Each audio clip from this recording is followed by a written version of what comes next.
Saudações a todos, eu me chamo Rono Machado, eu sou psicólogo e você está no canal da Livraria Espaço Psi. E esse é o nosso quadro, o Papo Psi, onde nós conduzimos conversas sobre psicologia, arte e temas afins. Então, se você gosta desse tipo de conteúdo, já se inscreve aqui no nosso canal para acompanhar o nosso trabalho, deixa uma curtida nesse vídeo e, se possível, um comentário que a gente sempre lê e responde. Hoje, no Papo Psi, nós estamos recebendo a antropóloga e escritora Daiane Dockhorn para falarmos um pouco sobre a experiência dela com o luto pelos animais de estimação e um pouco também sobre o livro Pequenas Ausências, que até estou com um exemplar aqui, que é de autoria da Daiane. E junto de nós também estamos com o Jorge, que vai se apresentar daqui a pouco. Mas, Daiane, muito obrigado por topar conversar com a gente. Muito obrigada pelo convite, Rona, Jorge, muito obrigada, estou muito feliz de estar aqui. Sim. Jorge, fica à vontade para se apresentar. Eu sou Jorge, eu sou psicólogo, né, sou coordenador e supervisor do LUT-USP, né, o Laboratório de Estudos de Lutos e Terminalidades. E também tem o exemplar aqui que a Daiane mandou para a gente, deu uma lida também. Uhum. Bem, então nós estamos juntos hoje para uma conversa sobre um tema que não é necessariamente fácil, mas que é importante, até porque em algum momento sempre atravessa a vida de todo mundo. E é bem interessante, acho que ter essas duas perspectivas para a gente poder falar sobre. Mas, Daiane, para a gente começar a nossa conversa, eu queria ouvir um pouco de como é que você se aproximou desse tema, qual que é a tua história com o tema. Sim. Eu acho que para contextualizar um pouquinho, eu tenho que dizer que eu me formei em antropologia, né, pela Universidade Federal de Pelotas, 10 anos atrás, e recentemente eu concluí a pós-graduação em escrita criativa pela PUC do Rio Grande do Sul, e foi durante essa pós-graduação que eu me encontrei nesse tema do luto. Eu percebi depois que eu sempre escrevi sobre luto, luto não necessariamente por pessoas ou animais, mas luto por perdas que a gente tem ao longo da vida, relacionamentos, sonhos, projetos. Então eu percebi que eu sempre escrevo em torno desse tema. E aí, quando eu estava no meio desse curso, a minha coelha de estimação, a Flock, acabou falecendo. Ela teve uma doença, acabou falecendo muito rápido, abruptamente, sem a gente esperar, com apenas 2 anos e meio de idade. Sim. E foi a partir esse foi o gatilho para eu começar a estudar, pensar e escrever sobre luto. Desse estudo nasceu o livro, né, Pequenas Ausências, Sim. que eu publiquei independente no ano passado. Durante mais ou menos 1 ano eu escrevi esse livro e depois tivemos todo o processo de publicação mesmo, que envolve diagramação, design, projeto gráfico, ilustração, e eu coordenei tudo isso eu mesma. E esse livro nasceu muito da minha experiência, de como eu tinha visto como esse luto pelos animais não é comentado, não é falado. Eu não tinha, quando eu perdi a Flock, eu não tinha referências a seguir, eu não tinha nunca visto alguém falando sobre esse luto. Mesmo tendo conhecido pessoas que passaram por ele, eu nunca vi as pessoas falando abertamente sobre ele. Então, o livro foi publicado justamente porque eu queria abrir esse espaço para a gente Sim. falar sobre ele. Desde então, eu tenho recebido um feedback muito positivo dos leitores no que diz respeito a isso, a ter esse espaço para comentar. As pessoas vêm falar comigo dizendo, não só sobre o livro, mas dizendo, contando suas histórias pessoais, tipo, eu tinha uma cachorrinha que faleceu, ela era tal e tal, com tantos anos. E foi muito importante para mim, como antropóloga, ver esse movimento acontecendo. Sim. Hum, E, Daiane, como eu falei no começo, é um tema difícil, por vezes, e que ele é muito atravessado por afeto. Mas, sim. ao mesmo tempo, aquilo que você falou, você viveu essa experiência e percebeu que é como se não tivesse esse espaço para falar sobre isso, como se não tivesse tantas referências falando a respeito. Se é um luto que ele é tão vivido pelas pessoas, por que é que não se fala sobre isso ou não se fala tanto sobre isso? Como que você entende essa questão? Eu entendo essa questão porque agora, nas últimas décadas, é que os animais estão entrando mais nas nossas famílias, que a gente chama, que a medicina veterinária chama agora de família multiespécie, que é Aham, quando os animais integram a família moderna.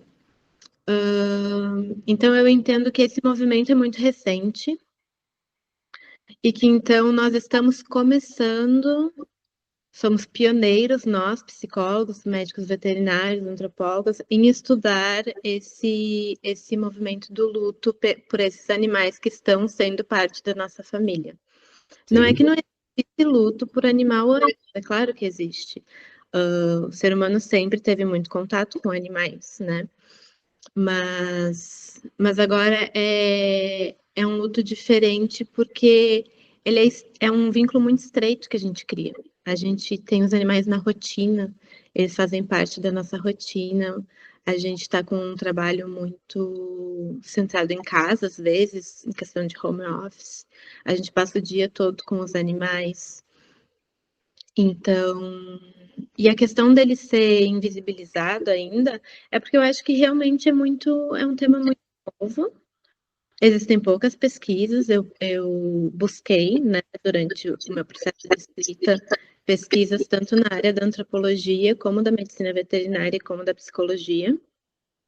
E, embora existam algumas, elas não são pesquisas grandes, digamos assim, são poucas pessoas que estão trabalhando nisso no momento. Então, é por isso que eu acredito que ele ainda é pouco visibilizado, assim, sabe? sim, sim. E aí quero até pedir sua opinião, Jorge, porque é um luto que é invisibilizado, mas que tem todo o sofrimento e todo o processo difícil. Como que você, uma pessoa que estuda isso, percebe essa questão de o luto que às vezes a pessoa não vai ter nem tanto espaço para entender e para sentir? Uhum.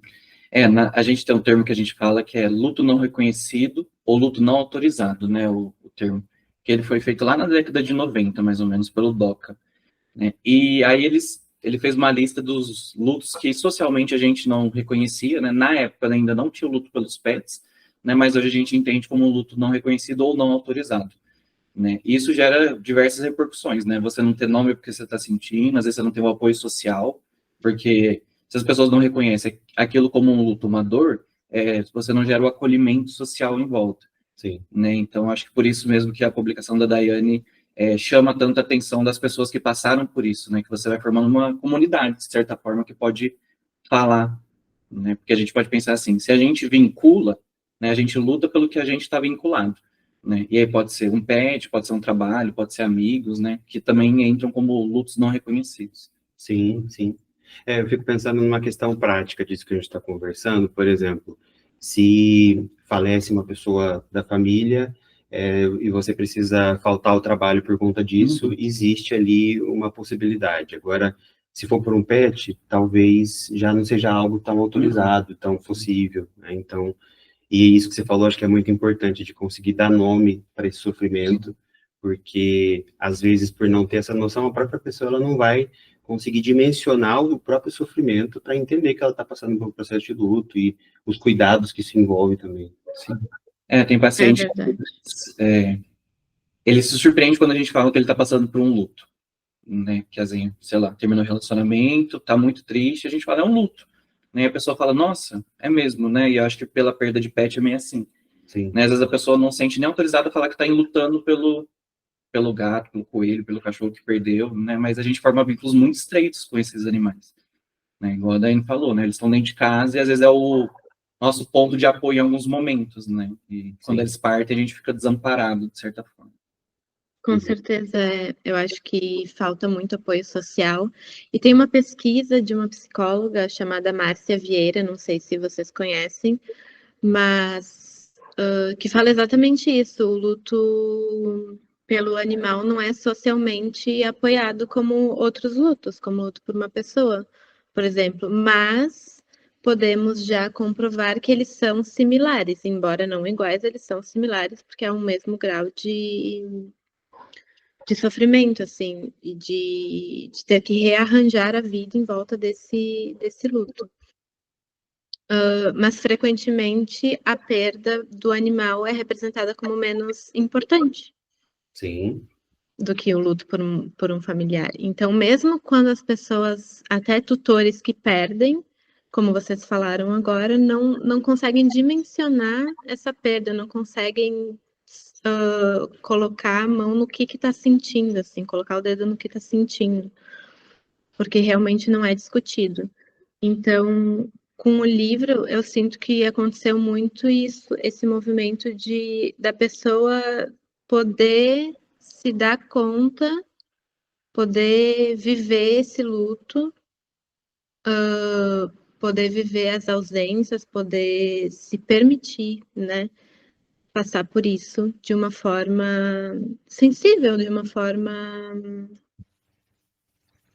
vivida no presente, assim, não sei como explicar. Mas é. sim, sim.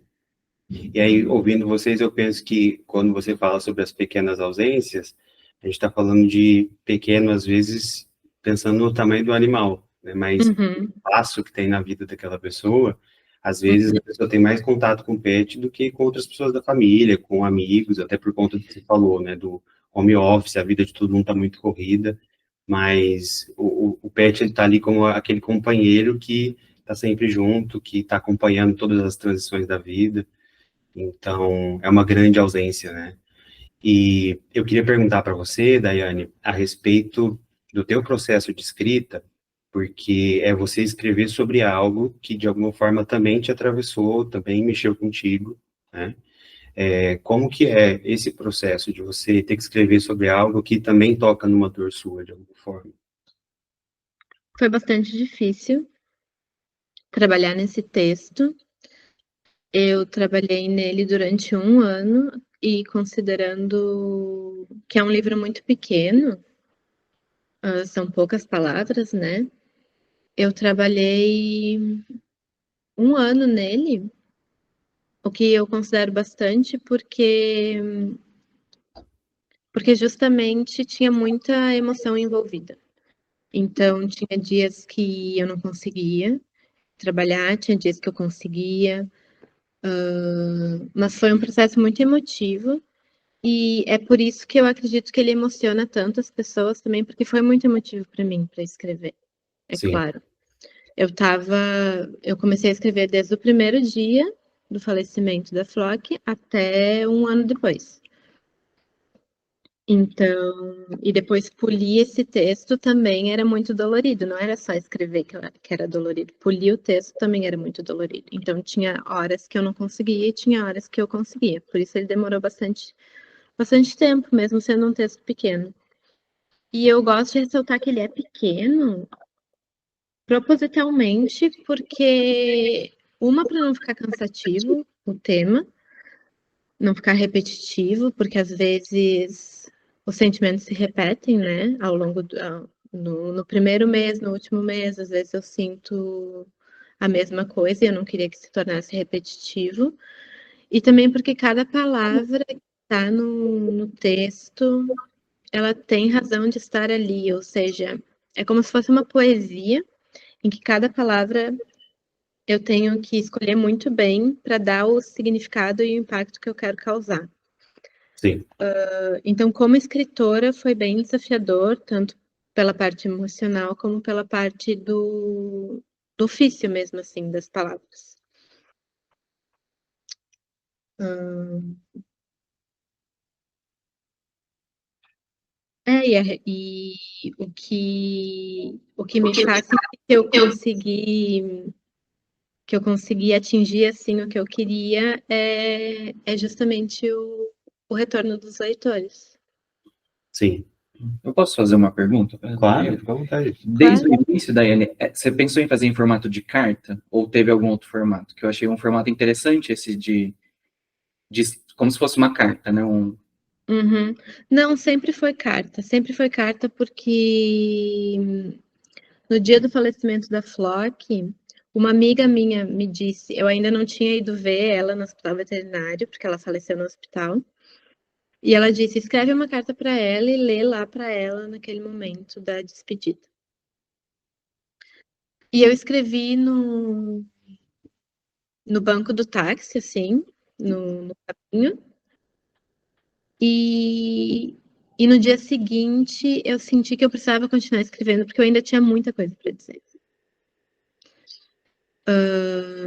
E não só dizer para a Flock, mas dizer para mim mesma, dizer para a nossa sociedade que não entendia o tamanho da minha perda, que não visibilizava a minha perda. Eu tive esse desafio de tornar uma relação que é muito íntima, a relação nossa com os nossos animais de estimação, ninguém mais vê, né? Ninguém está na nossa casa presenciando os nossos momentos, o que a gente compartilha. Então, é uma relação muito íntima. E eu tive esse desafio de mostrar isso para as pessoas. Como que era a minha relação com ela? Por que eu estou sofrendo tanto? Por que o nosso vínculo era tão forte? Sim. E foi isso, as primeiras palavras que eu escrevi quando ela faleceu foram: eu queria ter tido tempo de me despedir, porque eu realmente não tive. Foi muito abrupto.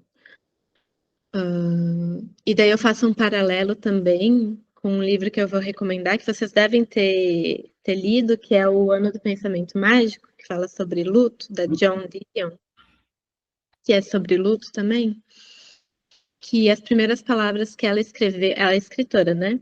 E as primeiras palavras que ela escreveu após a perda do marido foram: a vida muda rapidamente, a vida muda num instante. Você senta para jantar e a vida que você conhecia acaba. Que foi Sim. justamente o que aconteceu com ela também, foi uma perda muito abrupta.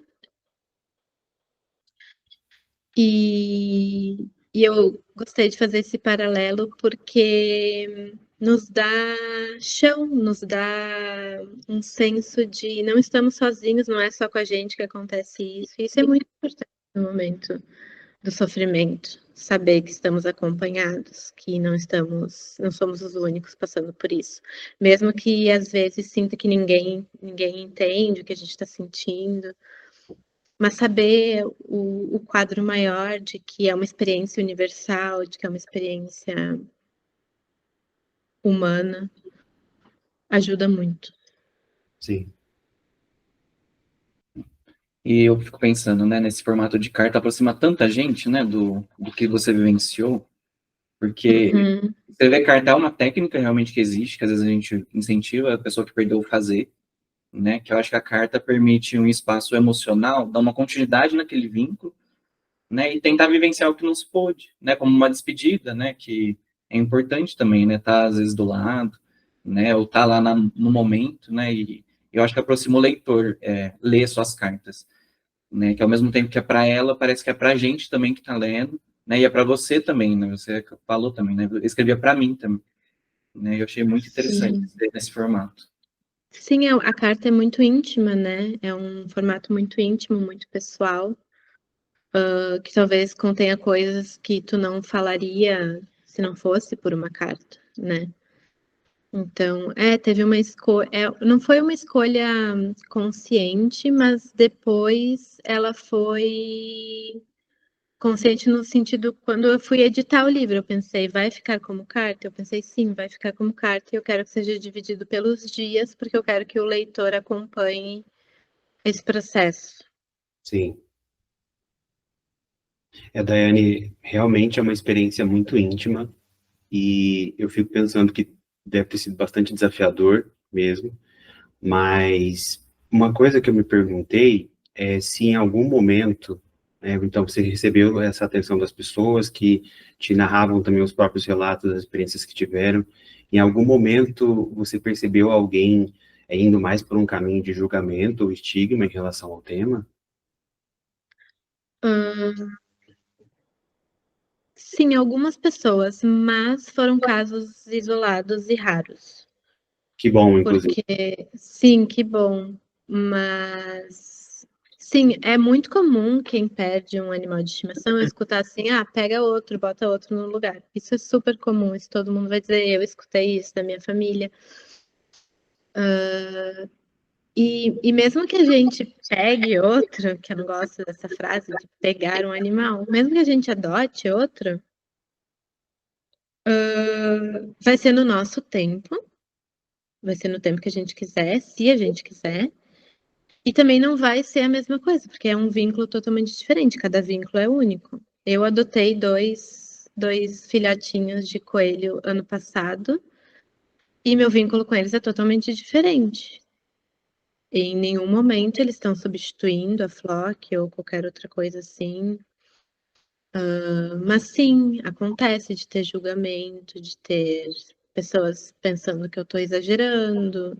E às vezes esse julgamento também entra em mim no sentido de tipo, será que eu estou exagerando? Será que eu estou fazendo mais disso do que é? Será que precisa tudo isso? Mas, claro, eu tive esses momentos durante a escrita que eu pensava, talvez eu devesse parar, talvez eu não devesse publicar, mas o que me ajudou foi esse feedback dos leitores, de ver que é uma dor muito comum e pouco falada. Sim, sim. Eu te perguntei justamente imaginando que talvez tivesse existido essa experiência, porque, de forma geral, acho que enquanto psicólogos a gente vê muito isso, né? As dores, elas muitas vezes são julgadas, são estigmatizadas, não credibilizadas e assim por diante. E acho que quando a gente fala do luto, seja qual for, é algo que toca em uma questão tão comum das pessoas que tem gente que vai se identificar e tem gente que vai nem querer pensar sobre isso porque também não quer acessar as próprias dores, os próprios lutos. Então, às vezes acontece essa recusa, e eu acho que nisso as pessoas correm o risco de ser insensíveis, de descredibilizar o outro. Mas que bom que foi a exceção, porque Sim, eu acho que tem uma importância muito grande a tua escrita de tudo isso que a gente está conversando, das pessoas poderem se identificar mesmo. E acho que você também, né? O teu processo de luto deve ter sido muito marcado por essa escrita e uma coisa não anda separada da outra. É muito bonito de ouvir. com certeza todo o meu luto foi transformado por essa escrita e depois pela publicação do livro, que se deu um ano depois. E agora eu arrisco dizer que todos os meus próximos lutos de vida vão ser baseados nessa minha experiência, porque foi a minha primeira grande experiência de luto na vida, de perder um vínculo tão forte, né, que eu tinha. E eu arrisco dizer que todos vão ser mais ou menos baseados nesse, porque foi muito transformador, mudou, não é eufemismo dizer que mudou a minha vida, assim. Sim, eu imagino. E é um tema que você pretende continuar falando sobre, escrevendo sobre, Daiane? Sim, eu só não. É luto. Eu me interesso pelo luto, mas não somente pelo luto pelos animais. Então, o meu próximo livro agora, ele vai ser, por exemplo, sobre luto por um relacionamento. Uhum. Vai ser. É ficção, né? Então não é bem diferente do Pequenas Ausências, mas em linhas gerais, se você fosse colocar numa caixa, seria assim, um luto por um relacionamento que tá terminando. E o que fica depois, né? Na nossa vida, assim. Sim. Outra Me experiência interessa muito comum, bastante. Sim, é uma experiência muito comum. mas que também às vezes é não reconhecida, enfim, interessante. Sim, sim, sim. Digamos, escritores geralmente têm uma linha, né, de pesquisa. Sim. E a minha acabou sendo essa. Uhum, sim. E é muito interessante que o luto não reconhecido, ele nasce justamente em relação a relacionamentos que já tinham acabado, né? Então, o autor, o Doc, ele dava aula, né? E um dia uma mulher chegou para ele e falou assim, olha, meu ex-marido faleceu e eu tô enlutado por isso, mas as pessoas não aceitam. Elas falam, ah, mas vocês já eram separados, por que que você está triste? Né? Então nasce justamente disso, né? De socialmente a gente negar que pode ficar triste depois de um término. Às vezes, Uhum. mesmo que um término que a pessoa quis, a gente pode não estar, inclusive, né? Não precisa ser um término que não queria. Sim. Então, Sim. é interessante essa linha. E um negócio que eu fiquei pensando é assim, quando que você falou assim, nossa, eu vou parar com as cartas, no sentido pro livro, assim, foi algo, um prazo mais emocional, foi algo que mais prático? Quando que você fechou, assim, o livro? Tipo, agora, terminei. Foi os dois, foi tanto emocional como prático. Emocional porque eu estava exaurida de trabalhar no livro, porque daí dessa hora eu já estava fazendo o livro, eu já sabia que ia ser um livro, no começo eu não sabia, né, mas agora eu já sabia. Eu estava exaurida de revisitar, porque toda vez que eu lia, toda vez que eu trabalhava no livro, eu tenho que reler o livro. Eu relia e não é uma experiência que não tem emoção. Eu revivo tudo. Então, é muito cansativo, é muito emocionalmente pesado. Então, foi por essa via que eu estava cansada também. E na prática também, porque eu queria publicar esse livro. Eu sentia que ele já estava pronto para ser colocado no mundo do jeito que ele estava. E fechou, que foi exatamente um ano depois. Sim.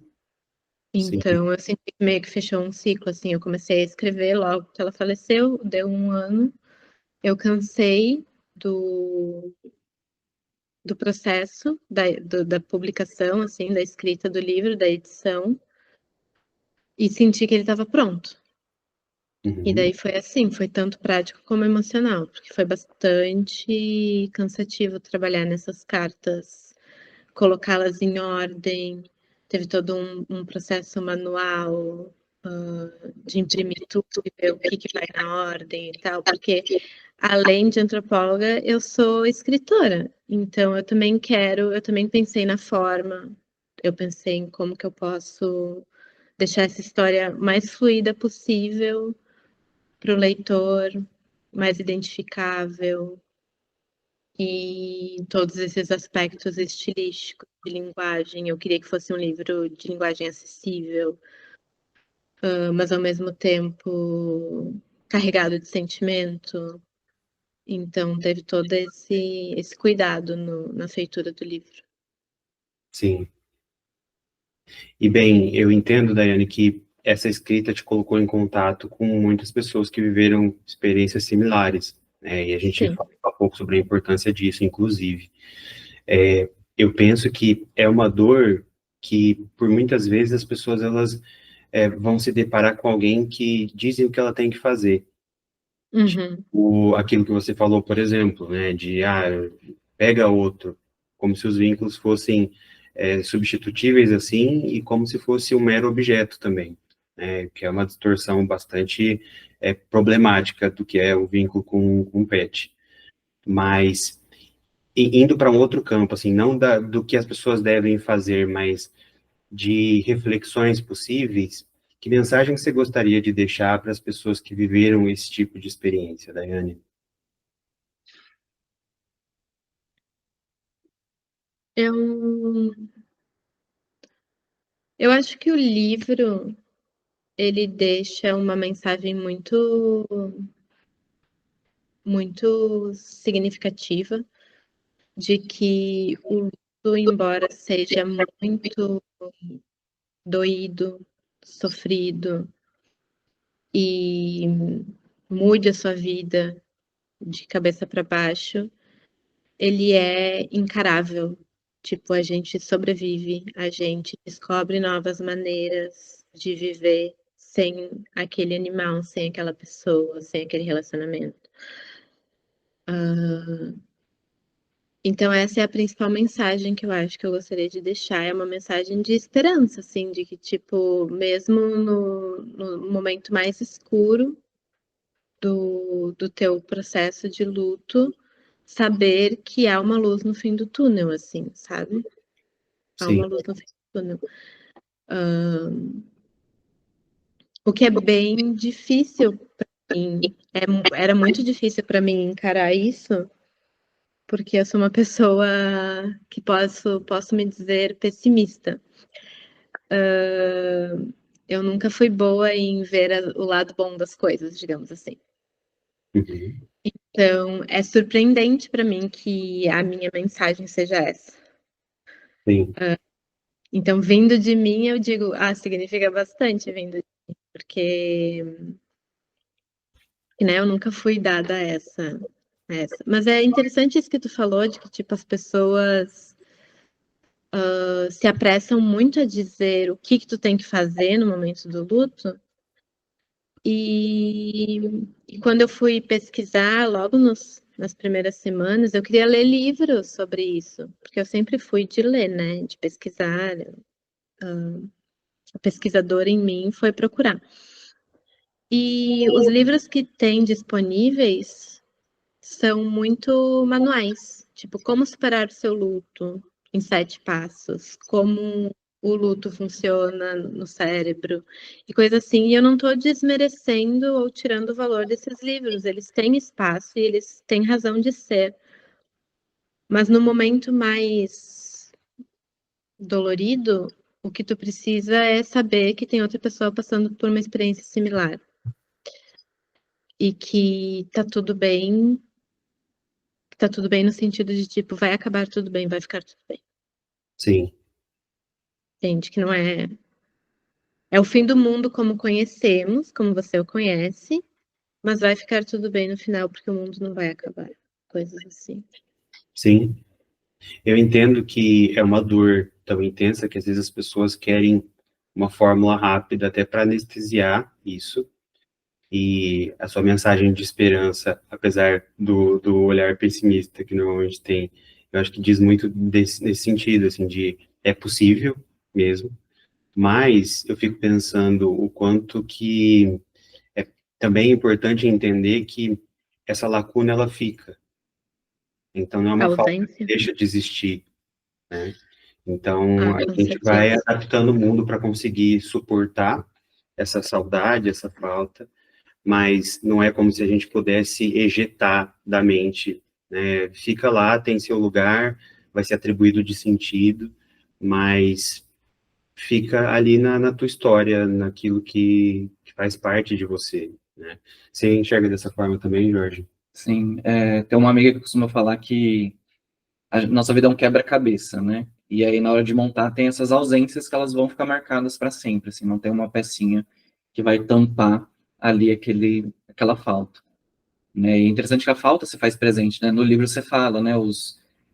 As mordidinhas que ela deixava pela casa, né? Uhum. A palha que ela espalhava, né? E eu acho isso interessante, né? Porque no luto a gente sente falta até do que às vezes incomodava antes, né? Sim, Então, eu lembro quando eu perdi meu cachorro, nossa, foi muito difícil. E aí, às vezes, acontecia um barulho e a gente falava assim, nossa, o Bidu ia estar latindo agora incontrolavelmente. Né? Que a gente sente falta dessa parte também. Né? A gente não Sim, sente só falta do que a gente gostava, a gente acaba sentindo falta coisa que a gente ficava bravo, sabe? Tipo, para de roer aí, né? sim, com certeza, sim. Sim, as ausências continuam. E, e o título do livro vem justamente de Pequenas Ausências, porque logo no começo e agora também, só que em menor grau, eu olhava e sentia falta dela naquele cantinho onde ela deitava, sentia falta dela ali na caixinha, no banheirinho, sentia falta dos brinquedos espalhados, eu sentia falta do xixi no sofá, como tu falou, as coisas ruins que a gente não gosta. Então são todas essas pequenas ausências que vão marcando a rotina que fazem a gente perceber que não, o animal não está lá, a pessoa não está mais lá, a gente não está mais naquele mundo em que esse animal existia. E, e se dar conta disso, eu acho que é o pior momento, assim, do luto.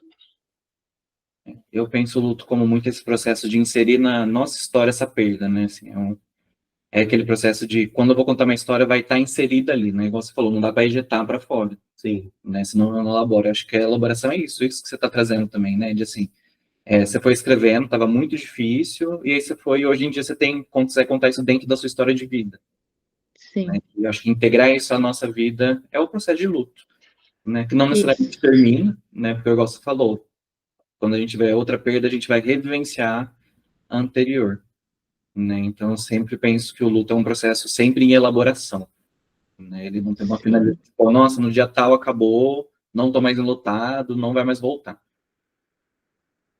claro. Sim, exatamente isso. As pessoas às vezes acham que é assim, né? Que tipo, tem um prazo de validade para ficar triste, tem um prazo de validade para terminar, tem um prazo de validade para esquecer totalmente. E o que, como eu falei com muitos tutores, eles me relatavam isso também, assim, de meu maior medo é esquecer. Ah, eu tô esquecendo como ela era aqui, eu tô esquecendo o rosto dela, eu tô esquecendo como era ter ela aqui na minha casa, assim, tô esquecendo. E é um medo que eu tive também, que eu tenho também, de esquecer. Então, a gente tem uma facilidade agora que é o celular, que a gente tem muitas fotos e muitos vídeos, né?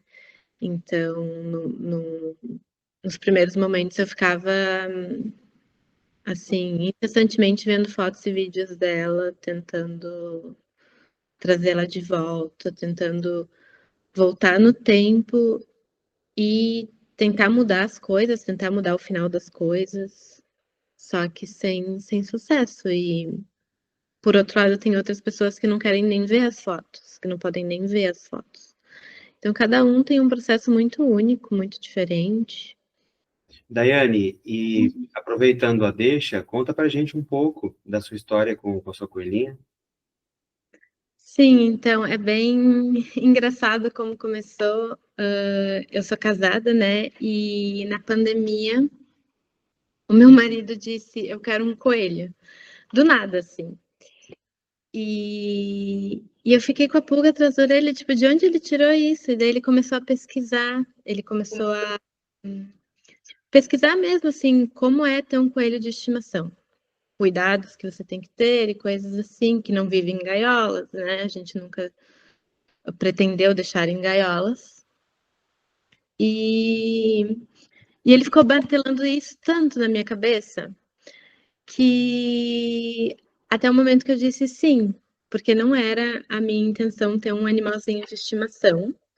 Naquele momento eu estava passando por uma fase depressiva ali no início da pandemia, mas a minha psicóloga, eu estava em tratamento, disse que talvez seja bom um vínculo novo de afeto, memórias positivas, criar memórias positivas. Como a gente não estava podendo sair de casa, era difícil, né, manter contato com outras pessoas, estava tudo muito difícil, tinha um ar de luto na sociedade, né, por todo mundo que estava adoecendo e falecendo, e estava tudo muito confuso. E daí, essa foi a ideia, foi nesse período. Daí, alguns meses depois, a gente acabou trazendo uma filhotinha de coelho para casa, a Olivia, que foi a primeira, a primogênita. E em vez dela escolher o Martin, meu marido, como a pessoa dela, que seria mais fácil, porque é ele que estava aberto para ela, eu estava muito fechada ainda, ela me escolheu. Ela corria atrás de mim pela casa, ela fazia tudo comigo, eu ia no banheiro, ela ia no banheiro. Então ela acabou me escolhendo e eu acabei me abrindo e criando esse vínculo de afeto. A Olivia foi uma coelha tão boa, tão educada, ela fazia tudo na caixinha, como a gente pode pensar que coelho faz cocô por tudo, assim. Mas ela fazia tudo na caixinha, ela era tão comportada que eu acabei querendo outra. Quero uma irmã. E daí veio a Flock, que é a coelhinha do livro, que é essa aqui mesmo. O livro foi desenhado por uma foto dela. E, e pela Flock, enquanto pela Olivia eu tive que construir um amor assim, sabe? Pela Flock foi amor à primeira vista, como se a gente tivesse dado match, sabe? E daí ela me ajudou muito nesse período depressivo. As duas me ajudaram, mas eu senti um vínculo mais forte com a Flock a princípio. E agora a Olivia continua aqui. Elas eram irmãs, né? Se davam bem. E o que eu senti bastante também foi quando a Flock faleceu, a Olivia ficou enlutada também, naturalmente. E foi difícil para nós perceber ou saber o que fazer. Sim, A gente não teve nenhuma referência, como que diz? Uma pessoa que te dá conselhos, um conselho sobre o que fazer nesse momento. Ela passou semanas deitada, só, quase sem levantar. E foi muito difícil porque a gente estava em luto também, então foi difícil saber o que fazer e também a gente não estava muito aberto, né, para saber como lidar. Então foi difícil para toda a família. Mas ela continua aqui com a gente, a Olivia. Tem 2 novos irmãos agora. E ela tá bem, tá saudável. Tem 5 anos já, ela. E por que a gente escolheu um coelho? Bom, não foi eu que escolhi, né? Como eu contei, foi meu marido. sim, Mas porque são animais geralmente mal interpretados, mal cuidados. Se sabe muito pouco sobre eles ainda na medicina veterinária de pet, assim, né? Eles são animais diferentes de cães e gatos, porque eles são animais que são usados para todo tipo de coisa na nossa sociedade. Eles são usados para pele, eles são usados para carne, eles são usados como animais de laboratório. E agora, mais recentemente, eles são animais de estimação também. Então, é bem difícil ser tutor de coelho nesse sentido, porque não há muita informação. Às vezes, na sua cidade não tenha veterinários especializados, porque tem que ser um veterinário especializado para cuidar de coelho. E eu acho que o livro foi tão importante também porque deu voz a muitos tutores de coelhos que não sabiam, que não tinham esse espaço para falar, para dizer que a minha relação com o meu coelho é uma relação importante, sabe? sim, Porque a gente está muito acostumado a ver só cão e gato. Cão e gato tem muita gente que fala sobre essa relação, mas com coelho não. Com coelho e também outros pequenos mamíferos, tem muita gente que tem pet de aves também, né? Há muitas aves. Então eu acho que todo vínculo é especial, não importa a espécie. sim, Então sim. é assim que a gente criou essa família multiespécie. Agora somos 2 humanos, 3 coelhos e a Flock, que faleceu em 2023. Sim, sim. Daiane, a gente agradece muito a tua disposição para vir aqui falar sobre o tema, contar um pouco da tua história, contar um pouco da história da Flock, do livro, porque sei que também envolve revisitar muita coisa, mas acho que foi uma conversa bem bacana que o pessoal vai gostar bastante, viu? A gente agradece muito. E em nome do Espaço Psi, queremos te presentear com o livro da Abelhinha Polly, mas hoje nós temos aqui uma das pessoas responsáveis pelo livro, então ele vai contar um pouco para a gente. Jorge, fica à vontade. Bom, o livrinho ele nasce em uma iniciação científica, né, que é da Ellen, que é uma das autoras, que ela queria investigar luto com crianças, né, conceito de morte, luto com crianças, e a gente foi elaborando esse material para ajudar ela a se comunicar, né, e aí no final a gente achou que ficou tão legal que a gente levou ele para o Paulo, né, aqui do Espaço Psi, falou, Paulo, a gente tem esse material aqui, a gente quer, acho que dá para publicar, e ele topou essa ideia, e é um livro que é para conversar com crianças sobre a morte, né, eu sei que tem pais, mães, tios, tias, que têm medo de conversar, dificuldade de conversar, e a gente vai escrevendo de uma maneira bem lúdica, né, então tem a Polly, né, que é a personagem principal, e ela vai nos guiando durante essas perguntas. Né? Ela que quer conhecer sobre a morte. Né? Então, ela que vai perguntando o que é a morte, como que acontece, né? Tudo adaptado para uma linguagem infantil. Né? Mas esse daqui, então, gente... Ó. Que legal, muito obrigada. Vou gostar muito. Bem, então, Daiane, obrigado mais uma vez. Para quem nos assiste, se vocês quiserem adquirir o livro da Belinha Poli, Pequenas Ausências, tem disponível aqui no Espaço Psi, entre em contato com a gente. E agradeço você, Jorge, pela disposição, você, Daiane, foi muito bom conversar com vocês. Muito bom conversar com vocês, gostei muito, espero que nosso papo chegue a muitas pessoas. E obrigado pelo convite também. Obrigado. Claro, obrigada pelo convite.